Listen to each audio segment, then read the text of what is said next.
You're listening to the Packernet Podcast Network. What's going on, U.S. Cellular customers? I've got good news, so don't hit skip, at least not yet. I'm talking about their special customer event, Us Days. What is Us Days? It means exclusive offers just for their customers, just to say thanks, like $1,200 off any phone, plus $300 off any tablet. No, I didn't just misread that. They must really like you. Us Days at U.S. Cellular, exclusive offers just for you, just to say thank you. Right now, U.S. Cellular customers get $1,200 off any phone, plus $300 off any tablet. Terms apply. Ryan Reynolds here from Mint Mobile. With the price of just about everything going up during inflation, we thought we'd bring our prices down. So to help us, we brought in a reverse auctioneer, which is apparently a thing.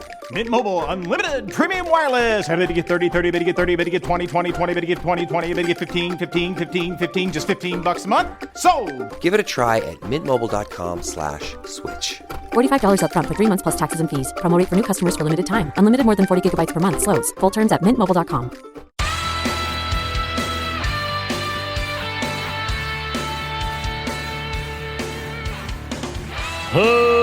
Ladies and gentlemen, welcome once again to the Packernet Podcast. I am your host and resident panelist, as always, Ryan Schlip. Check us out online, packernet.com. Find me on Twitter, pack_data. Well, let's see. What do we got going on today? A little bit of NFC North stuff to talk about, and then quite a bit of Packer stuff. I think there may not be quite a bit of Packer stuff. I'm going to start with the Rashan Gary thing. Rashan Gary did an interview. Should just pull it up because I can't remember anybody's names. What is his name? Rich Eisen. There we go. Did an interview with Rich Eisen. I think we should start with that as far as the Packer stuff, because these things tend to take longer than expected. But let's real quick run through the NFC North stuff, just kind of absolute nonsense. First of all, we've got some ambitious football players. It's not uncommon to have people that are not good at football on teams that are not good at football run their mouth about stuff. We know about a certain former Chicago Bear who was really bad at football, liked to talk a lot of trash, said Packers fans were really stupid and whatnot, and got his teeth kicked in, got fired, etc. It's all good and fun. Well, in his place, one of the guys that is going to be replacing him is second-year player Javon Dexter. Javon Dexter Sr., to be exact. This is from Bears Goggles On, which is hilarious, because that's literally what this is. You got your Bears goggles on.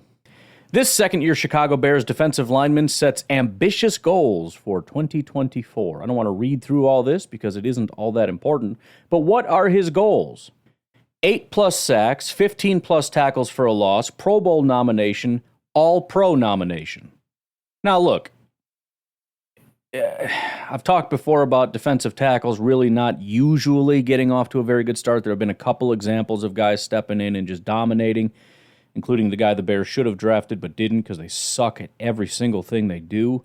So let's just say Javon Dexter's setting some pretty ambitious goals for himself, considering he was really freaking awful at football. There was a lot of hype about Javon Dexter.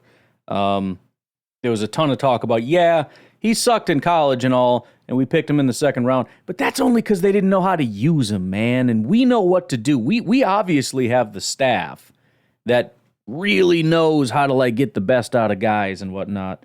You know what I mean? That's what we're known for here in Chicago is like, reviving people's careers and just getting the best out of everybody. So that didn't happen in year one. Maybe it'll happen in year two. But among defensive tackles, of which there were 141, and more than that, but guys that took semi-significant snaps, he ranked 106th. 106th. He had a 50.9 PFF grade. How did he do compared to his goals? Well, he wants 8 or more. He had 4 last year. He wants 15 or more tackles for a loss. He had 3 last year, according to SIS. By the way, if I go to SIS and just do a minimum of 10 tackles, they sort things differently. I can set whatever I want, but 10 seems pretty reasonable. Out of 88 defensive tackles, and this is based on, actually, you know what? Well, let's do both. Total points saved out of 88, he ranks 81st.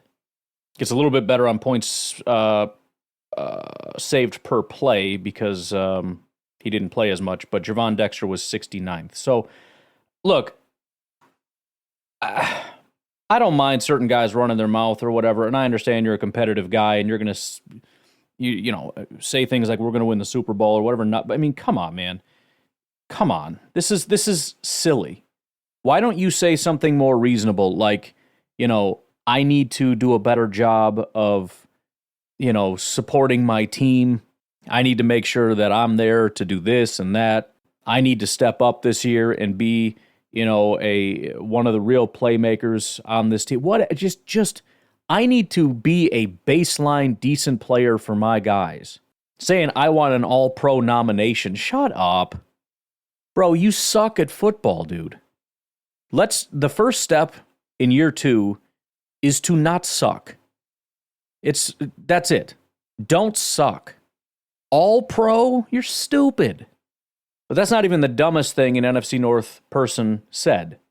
Cam Bynum, DB for the Minnesota Vikings, said, quote, I expect a Super Bowl. Now, a Super Bowl is fine, but he's referencing 2024. Let me read this. Cameron Bynum debuted in the NFL with the Minnesota Vikings back in 2021. He has seen the team's highest points and lowest over the last 3 seasons. Entering his 4th year, he shared with NFL.com that he fully expects the Vikings to go all the way in 2024. Quote, I expect a Super Bowl. Everybody says that, and everybody should say that. But you look at the guys on the team, you look at the locker room, all the experience we have, look how much depth we have, especially on defense. So many guys. It's almost weird looking around. You're like, okay, how are we all going to get on the field? There's just so many ballers. Bro, this is delusion. Like, you know, in the beginning, it was fine. If you cut this thing in half, I would look at it and go, oh, yeah, that's fine. He says, I expect to win a Super Bowl. Everybody says that, and everybody should say that. Okay, fine, whatever, right? That's everybody in the NFL's expectation to win a Super Bowl. I'm saying it because it's what you're supposed to say. It's what everybody says. If you actually give a crap, then you understand that's your goal. But he goes on from there. And he starts giving he says, yeah, I know everybody says that, but hear me out. Look how much depth we have on our defense. How much depth do you have on your defense? What are you talking about? How much depth do you have at edge? The answer, 0. You got Andrew Van Ginkel and Jonathan Grenard, who are starters, right? After that is Pat Jones and Jihad Ward. Their grades last year were 42 and 37. You have no depth at edge whatsoever. At defensive tackle, you don't have starters, much less depth. At linebacker, you have Ivan Pace and Blake Cashman. They seem to be pretty solid. What's the depth? Camus Grieger-Hill and Brian Asamoah, 48 and 38 PFF grades. They're not good. At corner, I don't even know. I don't know who's even starting. Blackman was the only one last year who had a 70 PFF grade. It was 71.8. Other than that, you got 60s and 50s just all over the place. If that's what you want to call depth, fine. I mean, to be fair, Cam Bynum is a safety, and if there's any place that has depth, it's safety. So maybe he's just looking in his immediate circle and is like, yeah, dude, we got like, 3 guys that can start, maybe 4 if you really like Scene. But, I mean, look, the bottom line is maybe the defense can do something this year, but I don't know, dude. I just don't know. And that completely ignores the part about, oh, yeah, what about offense? Sam Darnold is your quarterback, bro. Okay? It's a massive downgrade. Just, I don't know why you say stupid stuff like this. Again, if it was just the first half of the quote, where it's like, yeah, dude, I expect to win the Super Bowl. That's my job, is to come in here and win Super Bowls. So that is the expectation that I set for myself and I set for my team. Fair enough. Yeah, dude, straight up. But he's like, wow, like I'm shocked. I look around and I can't believe it. Look how much depth we have, especially on defense, he says. Especially. Oh, okay. So you got depth on offense, too. Wow. How are we all going to get on the field? Who's at risk? What's the biggest camp battle that you got going on? O'Neal and Darisaw have no challengers. You pretty much don't have an interior offensive line. Nobody's very good. What, is TJ Hawkinson going to lose his job to Johnny Munt? No. Have you seen TJ Hawkinson's contract? How are we all going to get on the field? Who's Justin Jefferson? Who's his competition? He doesn't have competition. Jordan Addison didn't even crack a 70 PFF grade last year. And even he is not at risk of losing his job. He's a first-round pick. He's the guy. How are we going to get... Who else are you dying to get on the field at wide receiver? Like, oh, man, what are we going to do about Jalen Naylor? Oh, my Lord. Look at all these quarterbacks. Man, I just wish Jaron Hall, Nick Mullins, J.J. McCarthy, and Sam Darnold could all play. What are you talking about? Really sucks that Najee Thompson can't play corner because, boy, oh boy, he could probably do some stuff, man. How are we going to get all these incredible defensive tackles on the field? Harrison Phillips, who is beyond over the hill and needs to hang up the cleats. At 28 years old, ironically. He's been declining for 4 years. I don't know how that's possible that you peaked at 24, but apparently that was the case with Phillips. Jerry Tillery had his first non-horrific year last year, and he had a 67 PFF grade. He might be your best defensive tackle. I mean, it's just, what are you talking about, man? I want to turn a corner here. I want to start being, I borderline, and this is, don't get me wrong, I don't really want this to happen, but I borderline want Caleb Williams to come out and look good, so I can just say, Caleb Williams looked good, just so I can prove that I'm reasonable. But you can't just keep doing this stuff, man. Look, let's honestly evaluate the NFC North. The Packers are in a very, very promising situation considering how they looked down the stretch once everything came together. The offense was scary. It was one of the best offenses in all of football. And that was largely because of the incredible talent of Jordan Love, how good of a play caller we have, and the other guys that we have at the positions. They're more than competent to execute the offense. The defense really is the big question mark. We know that there's a lot of early investment. We know that we've seen flashes from guys, which is maybe a slightly under-characterized statement when we talk about Rashan or Jair. I mean, really, we're talking about, for example, Jair has been good every single year. He was elite one year. We're hoping to see closer to elite going forward now that he's kind of coming around past the injury side of things, and we've got hopefully a scheme and a coach that's better suited for him, a DB coach, whatever. That's our new defensive coordinator. Rashan Gary had the first glimpse of, like, this doesn't look great, but he was coming off an injury. But you look at Jair, you look at Stokes, you look at Rashan, you look at Preston, you look at Kenny, you look at Wyatt, you look at Xavier McKinney, you look at Bullard. We got two second-round picks at linebacker. It's all there if we could just unlock the frickin' thing. And I'm not saying just because they're early, they're all going to be good. Some of these early picks are going to suck like essentially Savage did. But if we can see improvement from what I think everyone agrees was, let's say the talent at its best is X. It was X times like 50%. It was 50% of the total potential of that defense with Joe Barry. And at times we saw higher potential, but it was certainly not consistent enough. So that's really the question. I think with the Lions, you see a team that has now put together several years of hard-nosed football that is, I think, above and beyond what you would expect looking at their roster, which leads me to believe that there's good coaching. I think they have a stable quarterback. They have good wide receivers. They have a really good offensive line, one of the best in football. They have capable running backs.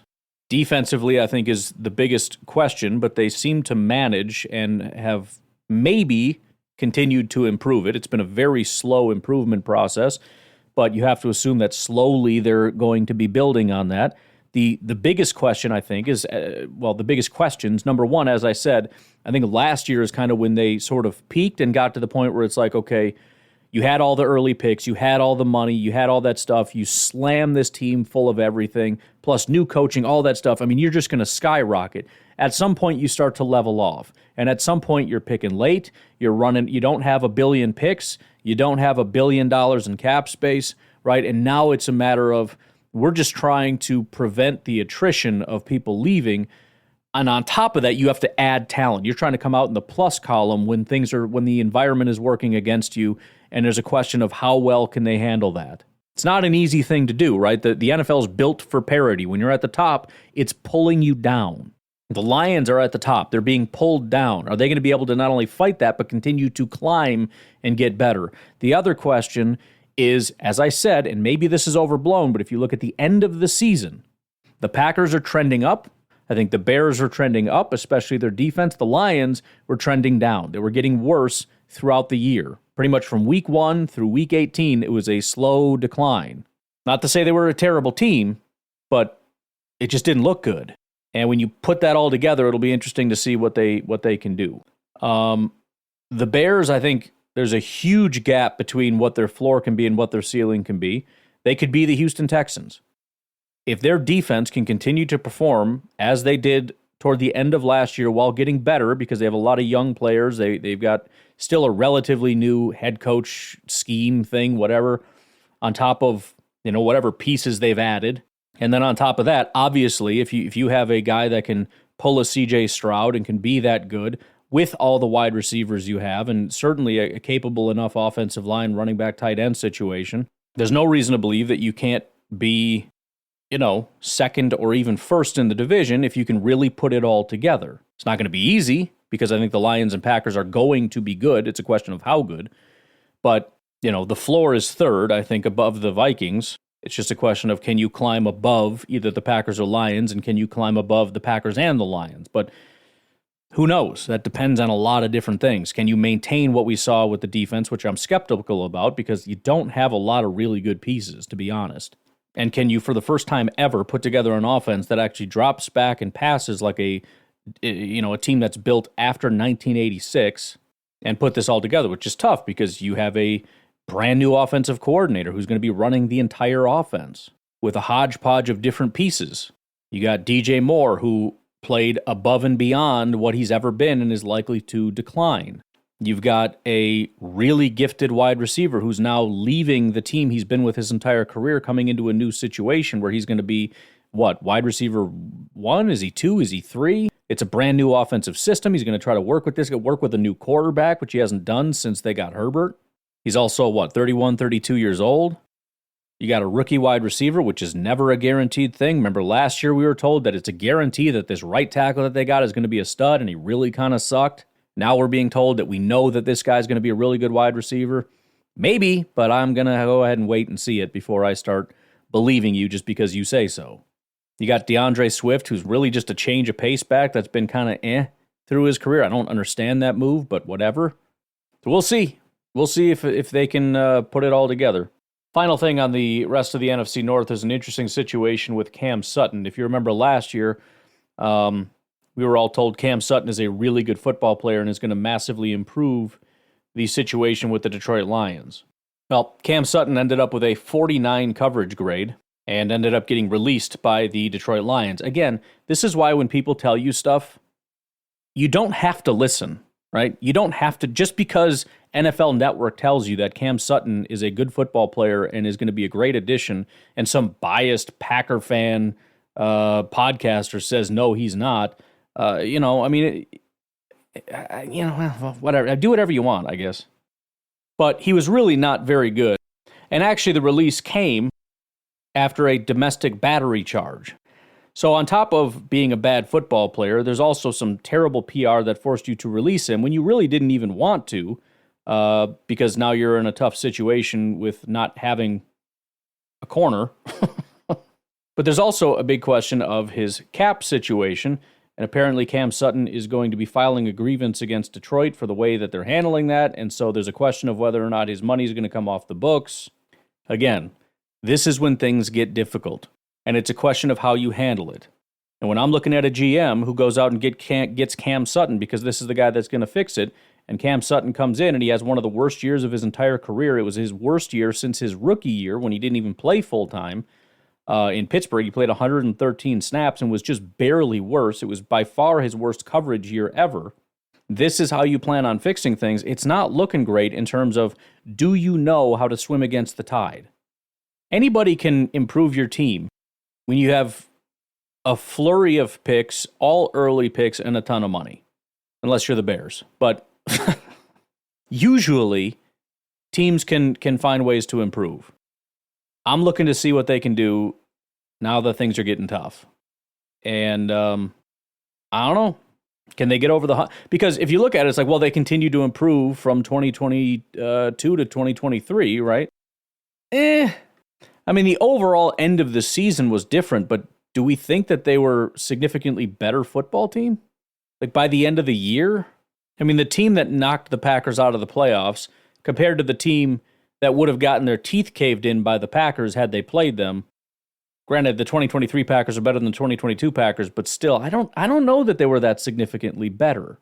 I think they largely got carried by the fact that they were a lot better early on in the season and had a great record and just kind of coasted into the playoffs. They beat some pretty low-level teams that really didn't belong in the playoffs, went toe-to-toe with their first actual playoff team and got beaten. So, anyways, I don't even think I finished my whole frickin' thing as far as the assessments. And then the Vikings are a team that needs to build for the future. That's it. Forgot about that whole thing. I go on these tangents and then I forget what I was even. I just go. I just start running. So there's three fan bases that should be excited for 2024, and that includes Bears fans. You should be excited, and I'm not saying you shouldn't. You should absolutely be. You've got the number 1 draft pick. You've got a guy that is unbelievably gifted with his arm talent. I'm saying that about him, who I did not say about Justin Fields, okay? There's a difference here. I'm saying it. The guy can do some crazy stuff. It's not like Fields and Trubisky, where they have just highlights, and it's just like, oh, look, there's that one play where he threw it 50 yards right into the bucket. Everybody has those. Not everybody has the highlights that Caleb Williams has. Okay? I'm saying it. Bears fans should be excited. Lions fans should be optimistic. So should Packers fans. Vikings fans, you need to sit back and assess where we are and what we need to do to make sure that by 2025, we're competing with the NFC North. Because you're not there. And I mean, the answer to that is obvious. J.J. McCarthy has to develop into a good quarterback. If you have that, you can compete. Doesn't mean you're going to be very good, but you're going to be good enough to, possibly compete with these teams. If he's not, then you won't. And I don't care what else you do. If you don't have the quarterback, you're not going to compete. And don't talk to me about Brock Purdy. Well, the 49ers can do it. No, Brock Purdy was actually quite good. He just was. Anyways. That's enough. Why don't we take a break? We'll come back and hear Rashan Gary on the Rich Eisen show. I like what he had to say. It sounds like Rashan Gary is being Rashan Gary, and I dig it. We'll take a break. We'll be right back. What's going on, U.S. Cellular customers? I've got good news, so don't hit skip, at least not yet. I'm talking about their special customer event, Us Days. What is Us Days? It means exclusive offers just for their customers, just to say thanks, like $1,200 off any phone, plus $300 off any tablet. No, I didn't just misread that. They must really like you. Us Days at U.S. Cellular, exclusive offers just for you, just to say thank you. Right now, U.S. Cellular customers get $1,200 off any phone, plus $300 off any tablet. Terms apply. This episode is brought to you by Shopify. Whether you're selling a little or a lot, Shopify helps you do your thing, however you cha-ching. From the launch your online shop stage, all the way to the we just hit 1 million orders stage. No matter what stage you're in, Shopify's there to help you grow. Sign up for a $1 per month trial period at shopify.com/special offer, all lowercase. That's shopify.com/special offer. Hey, it's Kaylee Cuoco for Priceline. Ready to go to your happy place for a happy price? Well, why didn't you say so? Just download the Priceline app right now and save up to 60% on hotels. So whether it's Cousin Kevin's Kazoo Concert in Kansas City, go Kevin, or Becky's Bachelorette Bash in Bermuda, you never have to miss a trip ever again. So download the Priceline app today. Your savings are waiting. Go to your happy place for a happy price. Go to your happy price, Priceline. Jewelry can say many things on your wedding day. As a wedding band, it can say, "This is a forever symbol of our forever love." As a gift to your wedding party, it can say, "Thanks for standing up there with us." Blue Nile can help you find the piece that says it all and says it beautifully, with expert guidance and a wide assortment of jewelry of the highest quality at the best price. Go to BlueNile.com and experience the convenience of shopping Blue Nile, the original online jeweler since 1999. That's BlueNile.com.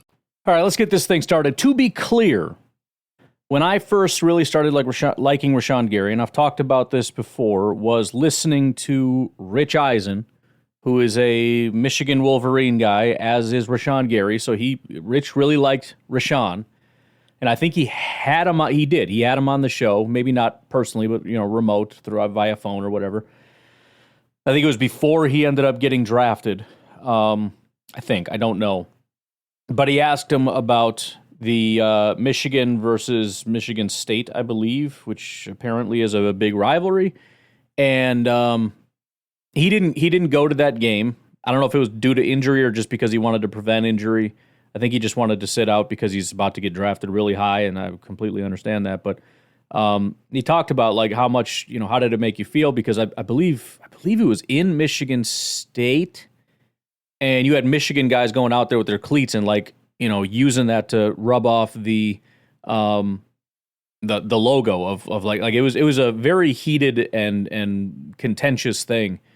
And the way that Rashan Gary talked about how he wished he could be out there for his team and how much absolute hatred he has for his rivals. It really just, it wasn't just like some funny thing of like, yeah, that was funny, yeah, it would have been cool. But like you could hear in his voice, like he absolutely meant it.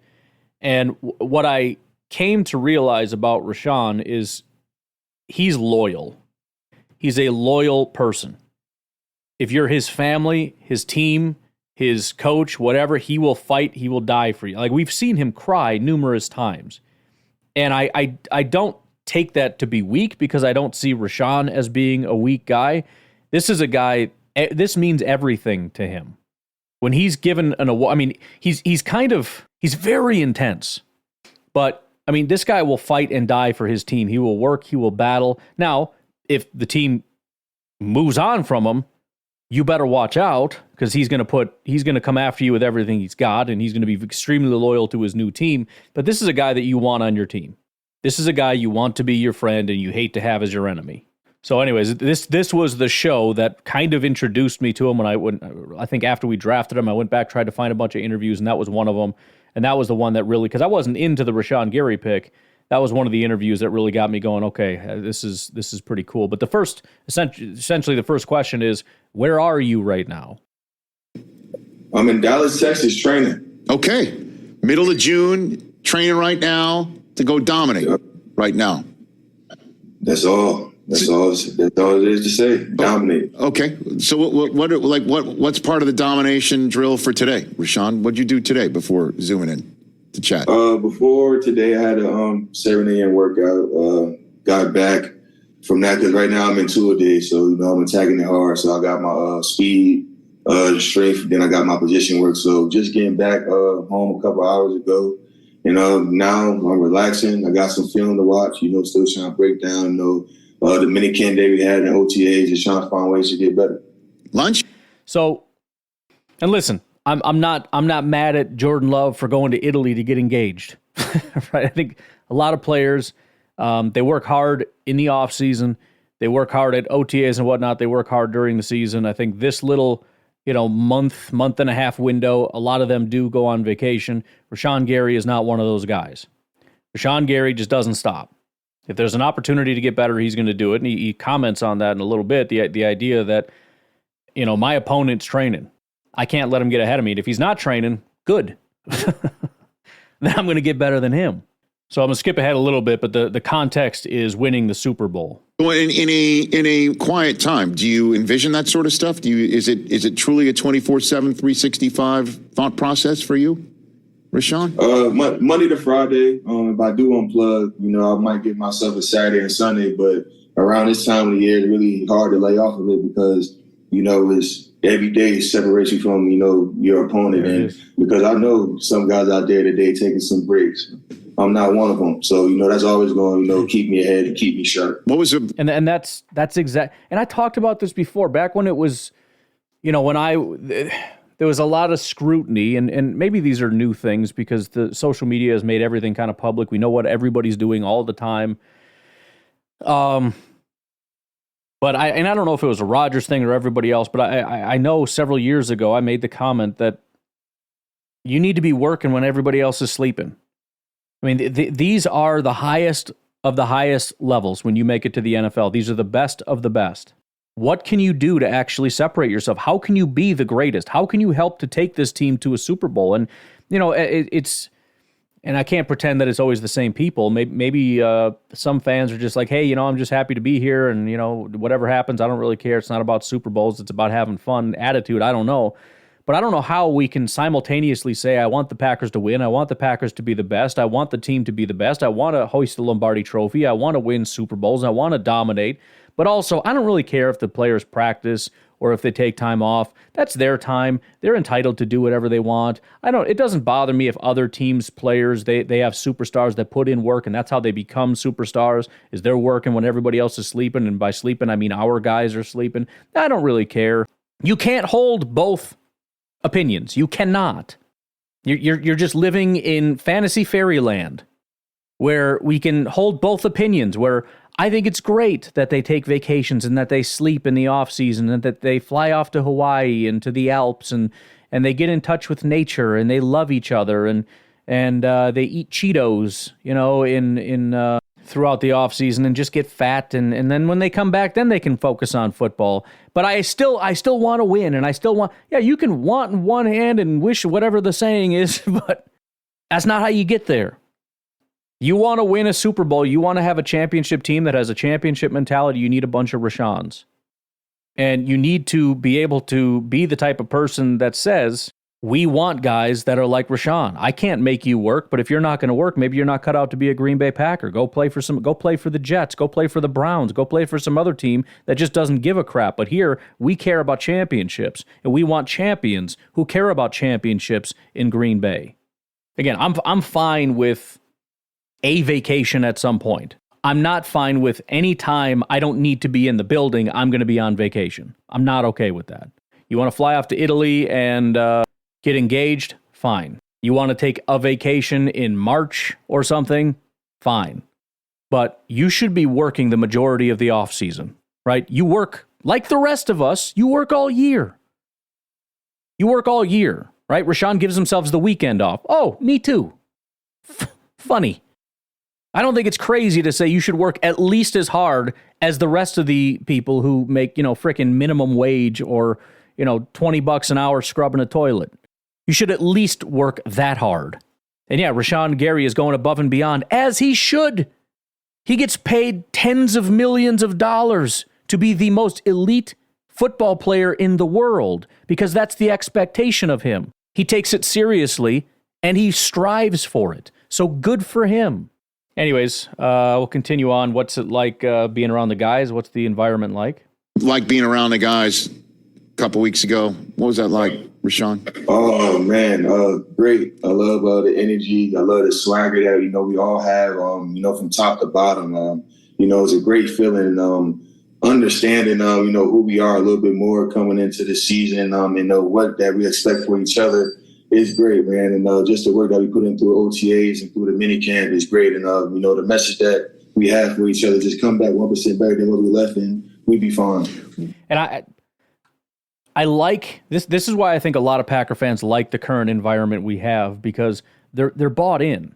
And again, I think with time and with age, I don't mean to pick on certain people, but I just think it's a necessary thing with time and age. You become, I don't know if jaded is the right word, but it's hard to be as in awe of the process and in awe of all these things. And it's easy to look at it, and especially if you've been in the NFL for a long time, it's because you're one of the top guys. And it's easy to understand how if you dominate every single year, you understand, I'm going to come back and I'm going to dominate. It doesn't frickin' matter what I do, which isn't true, but I can understand how you get to that point. We have so many young guys. And they all just have this collective, and this is the locker room thing, which is great. They have a collective vision. It's individual, but then when they come together, it becomes a collective vision. They all believe in it. By all, I mean, let's just say a really high percentage. And they're all very motivated. And I believe that they believe that, and I believe that that is the actual plan, to be 1% better, which is fantastic. You're talking a month, you're going to be right back. You got 1 month to get away. If you can come back 1% better, I would sign off on that. That's a big jump, man. That might even be unreasonable. But I think it's good because it's, at the same time it says, hey, take this time, get away, rest your joints, rest your muscles, but put in some work and come back better. At the very least, watch some film, get in your book, especially the young guys. right? You've spent your whole life running back and forth and jumping up and down. You can do that pretty well. You need to understand this book. So, like, for rookies, for guys like Bullard and whatnot, I think Jordan Morgan probably needs a lot of work as far as, the footwork and all that kind of stuff. He probably needs to be working with a coach to understand the way that Green Bay likes to do things, as well as getting in the book. But a lot of these guys, man, it's just, you need to understand it. You got to, and it's probably the entire defense because it's a new defensive scheme. You got to be in there and understand this thing.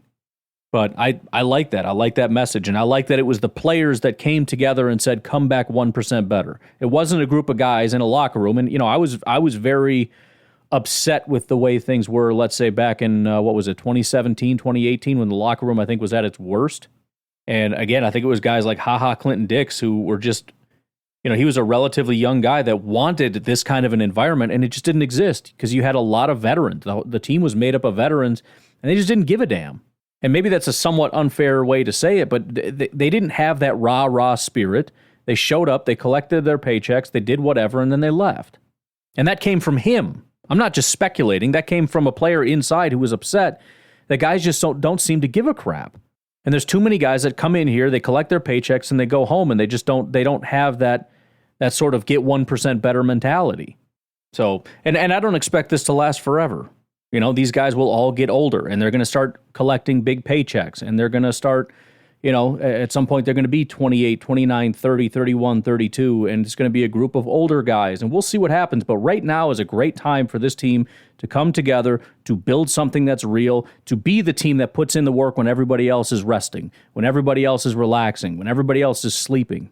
This is your time to catch the NFL off guard and go win a Super Bowl. Right now, go do it.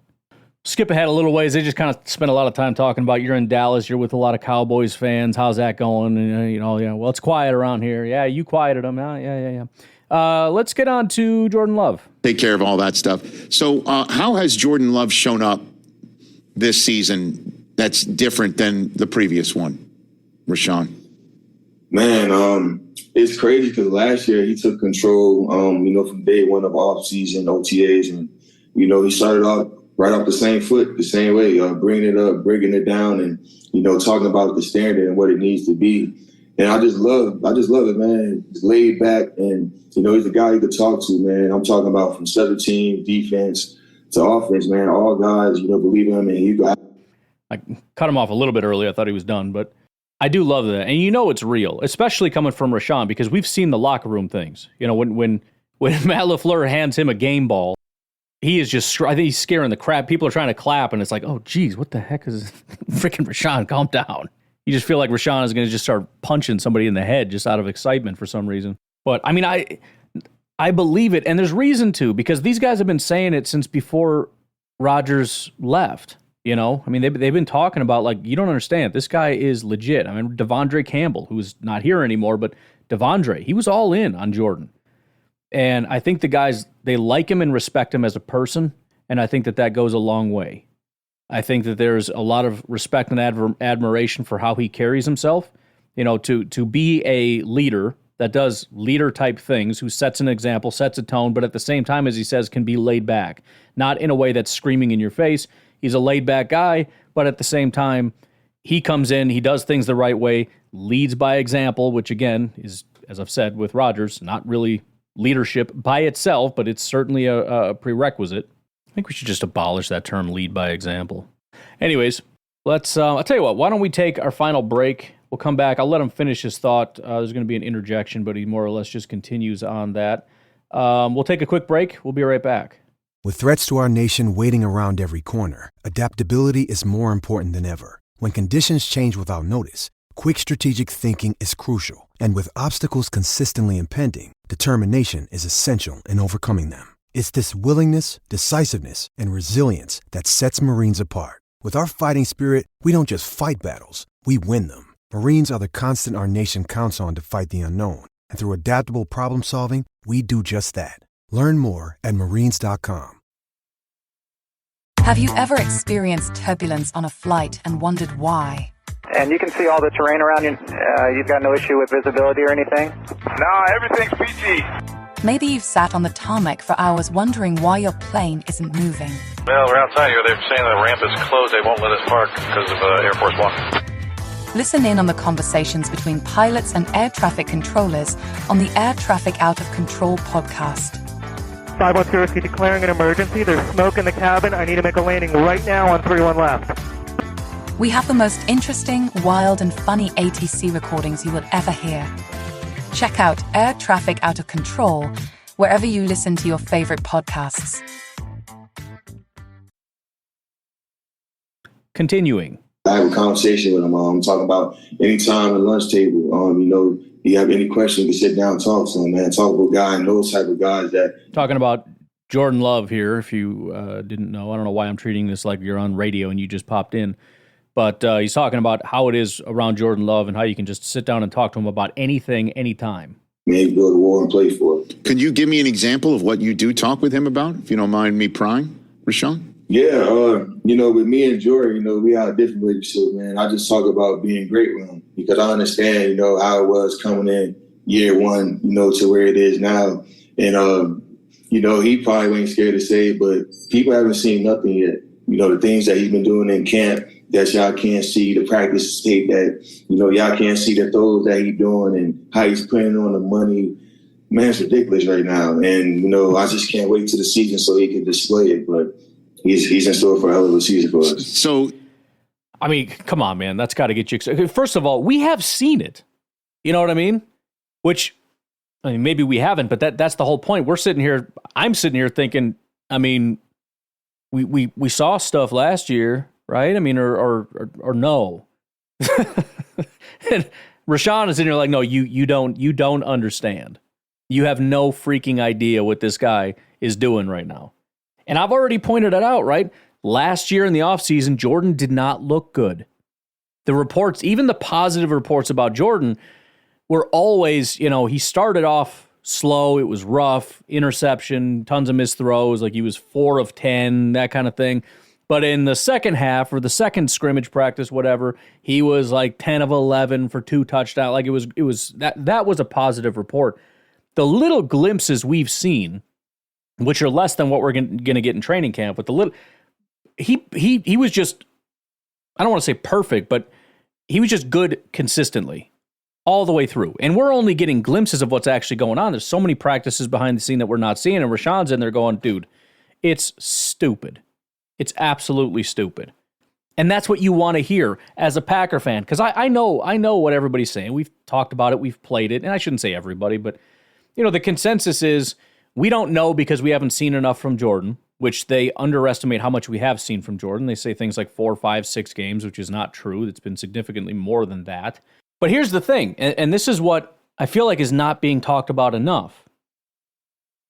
Let's just say if hypothetically, right? Because I understand the idea of, he was really good in those quote-unquote 4 games or 5 games.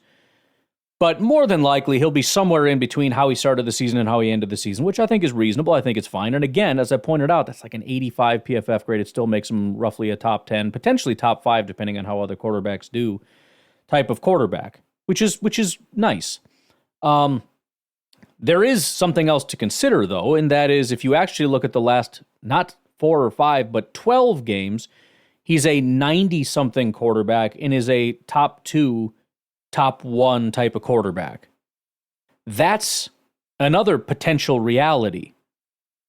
And if what Rashan is saying ends up being true and not just him hyping some stuff up, if we can see Jordan do what he did for more than the second half of the season last year, if he can continue to do that, which again was not perfection, it was just really good, relatively consistently, then you're talking about one of the best quarterbacks in all of football.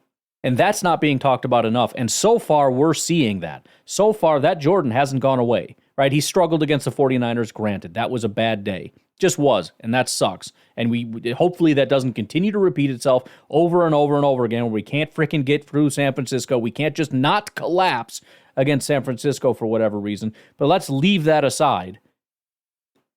The question of, does he look like early, average, as in like averaging of early and late, or late Jordan? He's coming in looking like late Jordan. So maybe watch out, because it's not impossible that Jordan Love will be a top 5 to top 1 quarterback coming into this season and for the foreseeable future. That is a possibility that is not nearly being talked enough about, at least outside of what you would call Packers homer media. He asked for kind of further clarification of what you talk about with Jordan. We sit down back. You got a word of the day, Jordan? Like, what's the word of the day? We getting better today, Rob. I'm like, all right, cool. Then I go out throughout the day. I'm like, Jordan, we getting better today. We bringing somebody along with each other. We making sure we hold each other accountable, because at the end of the day, the guys look up to us, as us being one of the, top players on our team. It is what it is. So we have to make sure we carry ourselves in that standard. And that's one thing me and Jordan do, is hold ourselves to that. So then for example, that is an example of some really cheesy crap that I think it's really hard for veterans. Like, can you imagine like Bakhtiari and Rodgers having that conversation? If Bakhtiari went up to Rodgers and he said, hey, we making each other better today, Rodgers?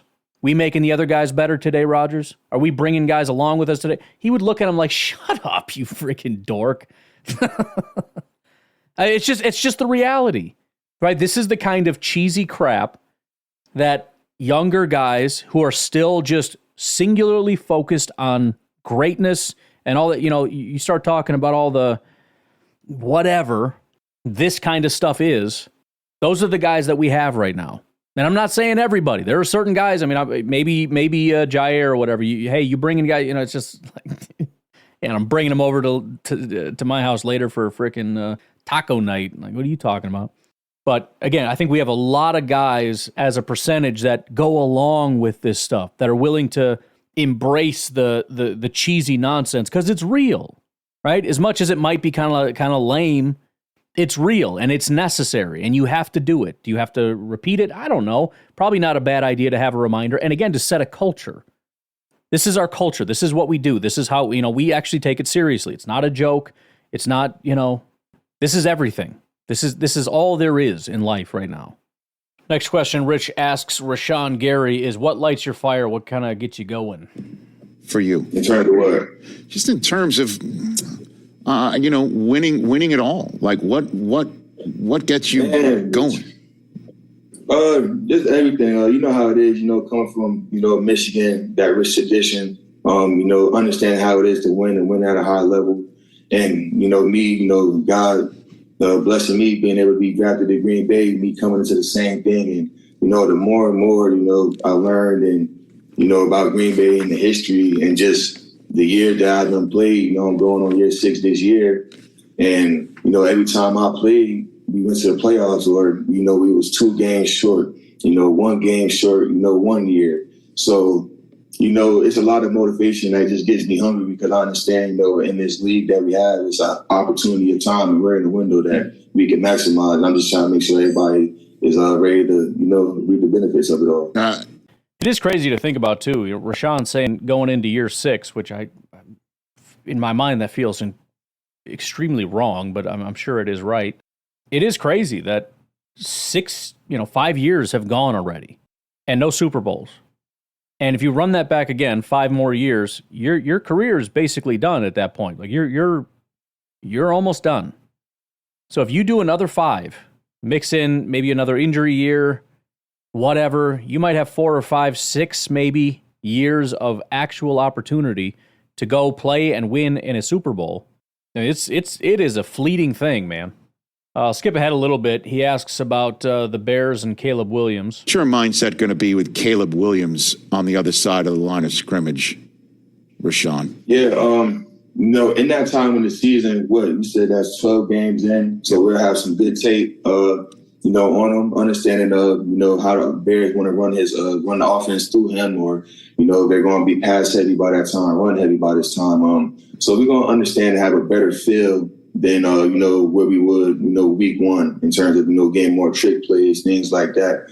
But from what I can see from college, man, great arm, great vision, and right now we just got to be able to contain him and still play our ball. I guess I was going to say, are you going to be the one to deliver? You pointed out it's going to be later in the season to deliver his welcome to the NFL moment. Like, is that something you would relish?